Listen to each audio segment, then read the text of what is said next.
मुल्ला मतदान केंद्र में अपना वोट डाला है। ये बड़ी खबर आपको बता रहे हैं। वोट डालने के बाद उन्होंने सेल्फी पॉइंट पर जाकर सेल्फी भी ली। तो दौसा से ऐसी तस्वीर निकल के सामने आई है जहां पर महुआ क्षेत्र में मतदान केंद्र पर वोटिंग की गई है और उसके बाद मतदान करने के बाद सेल्फी भी खिंचवाई गई। ये आपको दिखाई दे रहा है। डॉक्टर किरोड़ी लाल मीणा, दौसा से बड़ी खबर। महुआ क्षेत्र में मतदान करने के लिए पहुंचे, मतदान केंद्र से बाहर निकले तो सीधे अपनी वो उंगली दिखाई जिसमें वो निशान है, यानी कि साक्ष्य है कि हाँ उन्होंने वोट किया है। बहुत सारे यहाँ से संदेश भी जाते हैं वो आम जनता के लिए जो अपने घरों से अभी तक बाहर नहीं निकले हैं, क्योंकि अभी जो वक्त हो रहा है वो 2:04 हो रहा है और मात्र 4 घंटे का समय है। शाम 6 बजे तक ही मतदान होना है।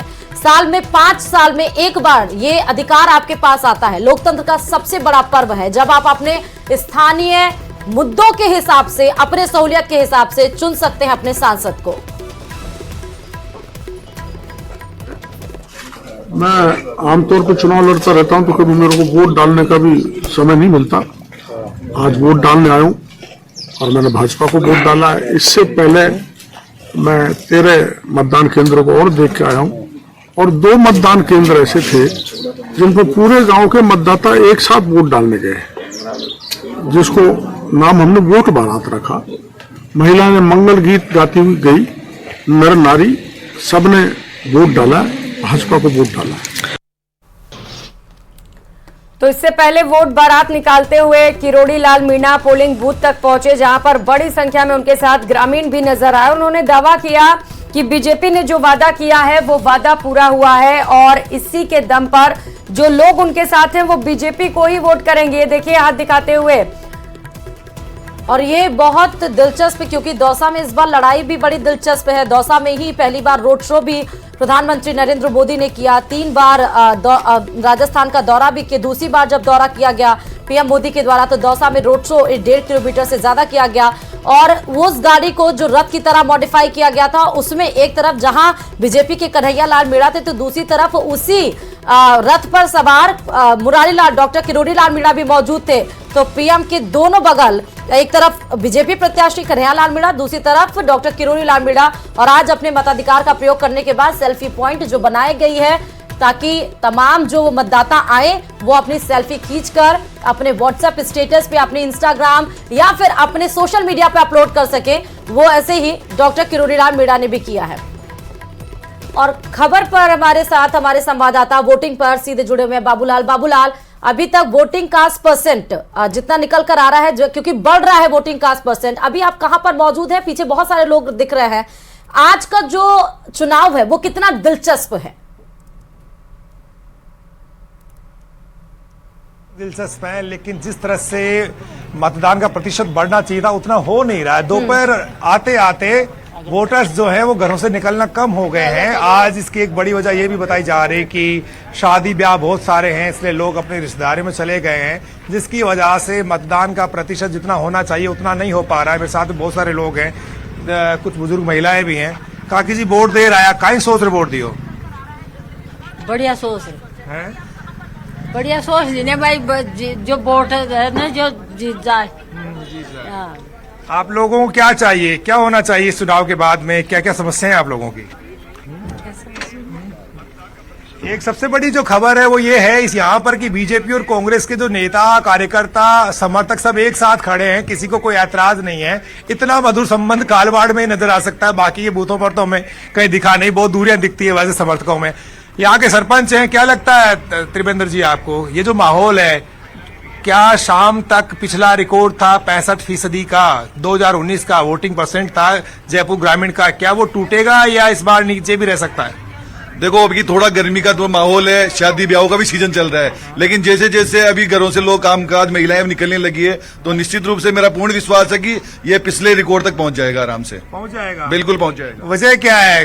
क्या तेज धूप और लू भी जिम्मेदार है इसके लिए? हाँ, थोड़ी धूप भी ज्यादा है, खेती का काम चल रहा है और शादियां भी इस चक्कर से थोड़ा कम है वोटिंग परसेंट। और वैसे उत्साह है लोगों में, आ रहे हैं, अब निकल रहे हैं। हाँ, 4 घंटे से भी कम वक्त बचा अब, यानी कि मतदान का समय खत्म होने में, और इस वक्त कोई 38 डिग्री के आसपास यहाँ का तापमान है, लेकिन वोटिंग परसेंट सिर्फ 37% है। बड़ी मुश्किल हुई है। पहली बार वोट देके आए आप? हाँ। क्या सोच के वोट किया आपने? क्या लग रहा है माहौल क्या कह रहा है? जो हवाएं हैं, जो गर्म हवाएं हैं, ये किस पर भारी पड़ेगी? अभी दोनों पार्टी का कोई खेल नहीं सकता है यहाँ पे।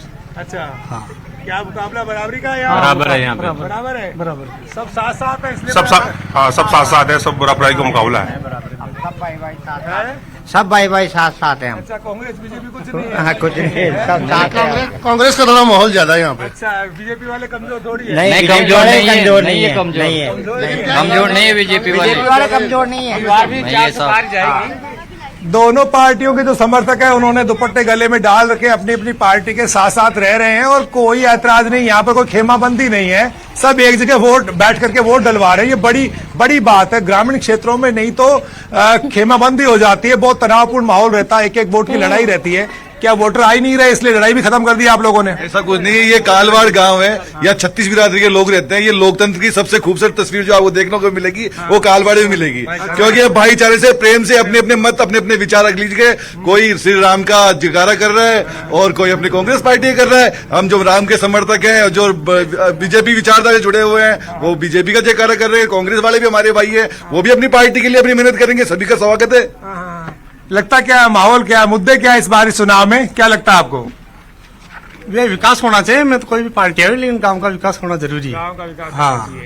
आपको लगता है टक्कर काटे की या एक तरफा है मामला? यहाँ एक तरफा है, 400 पार जाएगा मोदी जी का, कोई दिक्कत नहीं है यहाँ पे। तो दिख रहा है ये माहौल भगवा में है। बिल्कुल ये है जो अपने कांग्रेस पार्टी के उम्मीदवार अनिल चोपड़ा, उसका भारी थोड़ा। आपको क्या लगता है? अब की बार 400 पार का जो नारा मोदी ने दिया है वो बिल्कुल चरितार्थ होकर रहेगा, 100%। एक ही नारा, एक ही नारा। गाँव में जय श्री राम के नारे लग रहे हैं और ये देखिएगा पोलिंग बूथ के बाहर सब एक साथ बैठे हुए बीजेपी कांग्रेस वाले। यहाँ पर कोई किसी भी तरह की कोई दिक्कत परेशानी नहीं है, शांतिपूर्ण माहौल है, सब लोग मिलजुल करके वोट डलवा रहे हैं। गर्मी बहुत है, लू के थपेड़े जो हैं वो मतदाताओं को थोड़े परेशान कर रहे हैं, इस वजह से थोड़ा टर्न आउट कम है लोगों का। शादी ब्याह भी कुछ ज्यादा है आज, इसलिए पहले लोग जो हैं शादी ब्याहों में चले गए हैं। 6 बजे तक वोट डलेंगे, इसलिए हो सकता है कि शाम के वक्त जब थोड़ा दिन ढल जाएगा, बिल्कुल बाबूलाल, हो सकता है मौसम का असर हो, अभी धूप भी तेज है, जैसे जैसे शाम हो लोग घरों से बाहर निकले। हाँ बिल्कुल, लग तो यही रहा है। क्या वोटर्स ने ठंड होने का इंतजार कर रहे हैं कि थोड़ा दिन ढल जाए और थोड़ा सा टेम्परेचर कम हो जाए तो कहीं आए? हाँ, वोटर्स देखो अब समय के साथ में बढ़ेंगे, जैसे जैसे शाम होती जाएगी बढ़ते जाएगी। और क्या कांग्रेस के वोटर सो तो नहीं गए कहीं गर्मी में? सोए नहीं, सोए के वोट कैसे जाएंगे सर? पूरे जोर शोर से यहाँ वोटिंग। मेरे को एक आदमी वोट लाता हुआ नहीं दिखा अभी तक। वोटिंग देखो, पूछ में हम वोटिंग कांग्रेस की ज्यादा है। हाँ, कांग्रेस। आपको क्या लगता है बीजेपी वाले क्या कर रहे हैं, कांग्रेस वाले क्या कर रहे हैं? देखो, बीजेपी वाले ने अपने बूथों पे लगे हुए हैं, डायरेक्ट हमने वो वाई में बना रखा है और वोट डायरेक्ट बूथ पे जा रहा है। हमारी टीमें लगी हुई है, ये राष्ट्र के नाम पे वोट अपनी आपको लगता है राहुल गांधी के नाम पे लोग आ रहे हैं खिंचे हुए यहाँ? बिल्कुल आ रहे हैं सर, इसमें कोई दो राय नहीं है। और इस बार हम ये बदल के रहेंगे, क्योंकि पिछले 10 सालों में हमने देख लिया बीजेपी का शासनकाल। दोनों पार्टियों के समर्थक जो है बड़े जोश में नजर आ रहे हैं।